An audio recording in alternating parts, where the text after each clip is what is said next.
یہ واقعہ شام کے شہر دمشق میں پیش آیا۔ ایک نوجوان خوبصورت لڑکی روزانہ اکیلی یونیورسٹی جاتی تھی۔ اسی یونیورسٹی میں اس کا والد ایک ڈپارٹمنٹ کا انچارج تھا۔ ایک دن چھٹی کے فوراً بعد اچانک بادل گرجنے لگے اور زوردار بارش ہونے لگی۔ ہر کوئی جائے پناہ کی تلاش میں دوڑ رہا تھا۔ سردی کی شدت بڑھنے لگی۔ آسمان سے گرنے والے اولے لوگوں کے سروں پر برسنے لگے۔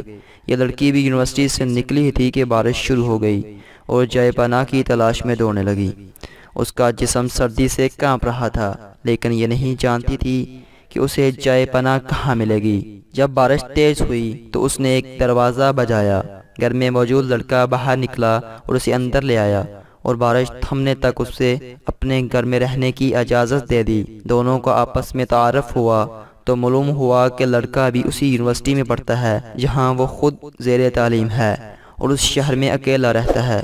ایک کمرہ، برآمدہ اور باتھ روم اس کا کل گھر تھا۔ نوجوان نے اسے ایک کمرے میں آرام کرنے کو کہا اور اس کے پاس ہیٹر رکھ دیا اور کہا کہ کمرہ جب گرم ہو جائے گا تو وہ ہیٹر نکال لے گا۔ تھوڑی دیر لڑکی بستر پر بیٹھی کانپتی رہی۔ اچانک اسے نیند آ گئی تو یہ بستر پر گر گئی۔ نوجوان ہیٹر لینے کمرے میں داخل ہوا تو اسے یہ بستر پر سوئی ہوئی لڑکی جنت کی حوروں کی سردار لگی۔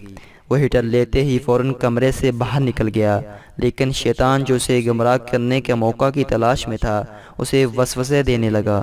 اس کے ذہن میں لڑکی کی تصویر خوبصورت بنا کر دکھانے لگا۔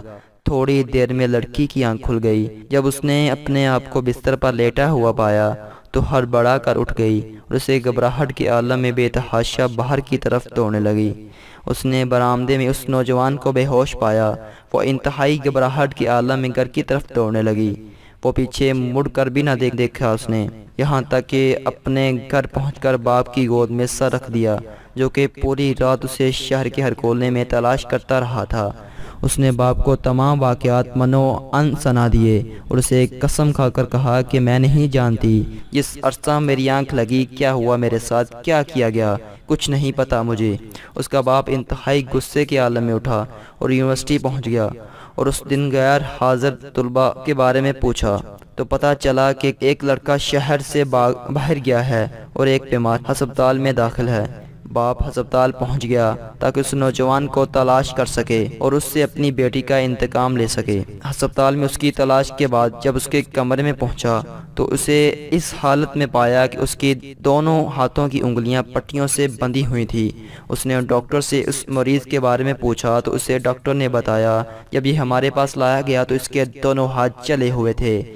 باپ نے نوجوان سے کہا تمہیں اللہ کی قسم ہے مجھے بتاؤ تمہیں کیا ہوا ہے۔ باپ نے اپنا تعارف نہیں کروایا۔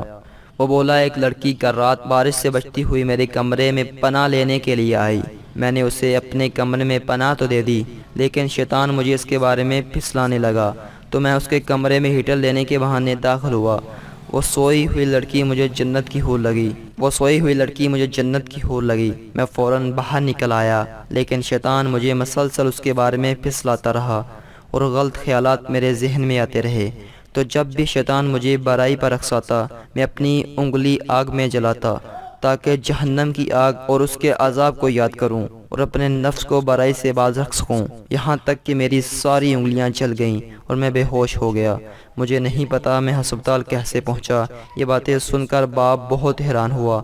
بلند آواز سے چلایا اے لوگو، گواہ رہو میں نے اس پاک سیرت لڑکے سے اپنی بیٹی کا نکاح کر دیا ہے۔ سبحان اللہ۔ اللہ سے ڈرنے والوں کا ذکر۔ اگر اللہ کا خوف نہ ہوتا تو اس لڑکی کی عزت محفوظ نہ رہ سکتی تھی۔ جو بھی لڑکا یا لڑکی ناجائز تعلقات قائم کرتے ہیں یا غیر شرعی دوستیاں یا محبتیں کرتے ہیں، اپنے اس برے فعل کو چھپانے کی حتی المکان کوشش کرتے ہیں۔ وہ چاہتے ہیں کہ والدین ان کے ان کاموں سے بے خبر رہیں، حالانکہ وہ یہ جانتے ہیں اللہ ان کے ہر فعل سے باخبر ہے، پھر بھی ان کے دل میں اللہ کا خوف پیدا نہیں ہوتا۔ ایسا کیوں ہے؟ کیونکہ والدین نے بچپن ہی سے ان کے دل و دماغ میں اللہ کے خوف کی بجائے اپنا ذاتی خوف، رعب و دبدبہ اور سزا کا ڈر ہی بٹھایا ہے۔ اس لیے آج وہ اللہ سے بے پرواہ ہو کر والدین سے چھپ کر گناہوں کا ارتکاب کرتے ہیں۔ اور ایسے بھی والدین ہیں جنہوں نے اپنی اولاد کی تربیت خوف خدا پر کی تو ان کی اولاد نے بھی ہمیشہ برائیوں سے اپنے آپ کو باز رکھا۔ امید کرتے ہیں کہ ویڈیو آپ کو پسند آئی ہوگی۔ اگر ویڈیو پسند آئی تو دوستوں اور عزیزوں کے ساتھ شیئر کرنا مت بھولیے گا، کیونکہ کوئی پتہ نہیں آپ کے ایک شیئر سے کسی کی زندگی بدل جائے اور وہ راہ راست پر آ جائے۔ والسلام۔